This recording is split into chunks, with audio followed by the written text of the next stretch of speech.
किसी ने बड़े कमाल की बात कही है कि नायाब हीरा बनाया है रब ने हर किसी को, मगर चमकता सिर्फ वही है जो तराशने की हद से गुजरता है। हेलो दोस्तों, मेरा नाम है राहुल, एक नई कहानी के साथ। कहानी है अफ्रीका कॉन्टिनेंट की। बात उस दौर की है जब अफ्रीका में बहुत सारी हीरो की खानें मिल रही थी और जिसको भी वो मिलती वो दुनिया में बहुत अमीर हो रहा था, माला माल हो रहा था। जो ये बात थी ये पूरे जंगल में आग की तरह फैल चुकी थी। गांव में इसके बारे में बात होती थी, चर्चाएं हो रही थी। एक गांव में एक किसान रहता था जिसको रोजाना एक ना एक कहानी सुनने को मिलती थी, कभी उसके दोस्त से तो कभी उसके परिवार में बात होती रहती थी। एक बार उसका दोस्त उसे आगे बताता है कि उसके पड़ोस के गांव में एक हीरे की खान मिली है और जिसको वो मिली है वो बहुत अमीर हो गया है, उसकी जिंदगी बदल गई। किसान को जोश आ गया और जोश में जो उसका खेत था नदी के किनारे उसे वो जाकर बेच आया और बेचकर वो अपने घर वापस आया और उसने अपनी पत्नी को बताया। उसकी पत्नी ने कहा खेत तो है नहीं, अब क्या करोगे? वो अपनी बीवी को बोलता है कि तुम्हें पता नहीं है कि यहाँ पर कितनी सारी माइंस है, हीरो की खाने, और अब मैं जाऊंगा और उसे ढूंढ कर हम बहुत अमीर हो जाएंगे। मैं तुम्हें तुम्हारे ससुराल छोड़ देता हूँ, तो जब तक वहाँ पर घूमो, अपने रहो वहाँ पर, जब तक मैं माइंस की खोज में जाऊंगा और मैं ढूंढ कर लाऊंगा और हम बहुत अमीर हो जाएंगे। ये बात सुनकर उसकी बीवी भी बहुत खुश हो जाती है। अगले दिन वो अपनी बीवी को मायके छोड़ के आ जाता है उसके, और जो बात होती है वो उसके मायके वालों को पता चल जाती है। वो भी सोचते हैं कि दामाद जी बहुत अच्छा काम कर रहे हैं, तो इसलिए वो भी खुश हो जाते हैं। तो ऐसे फिर अगले दिन वो अंटार्कटिका महाद्वीप पूरा अंटार्कटिका महाद्वीप खोज डालता है और उसे कोई भी माइंस नहीं मिलती।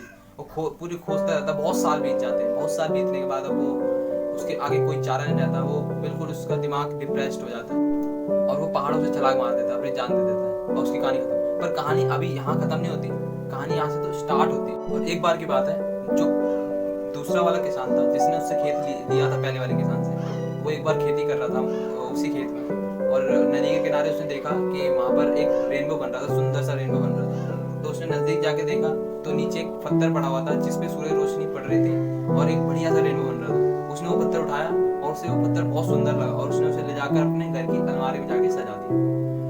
कुछ दिन बीत गए। उसके बाद उसका दोस्त उसके घर पे आया तो उसने देखा कि ये तुम्हें, उसने पूछा कि पत्थर तुम्हें कहाँ से मिला? तो कहता कि मुझे यहीं पास में अपने खेत में मिला।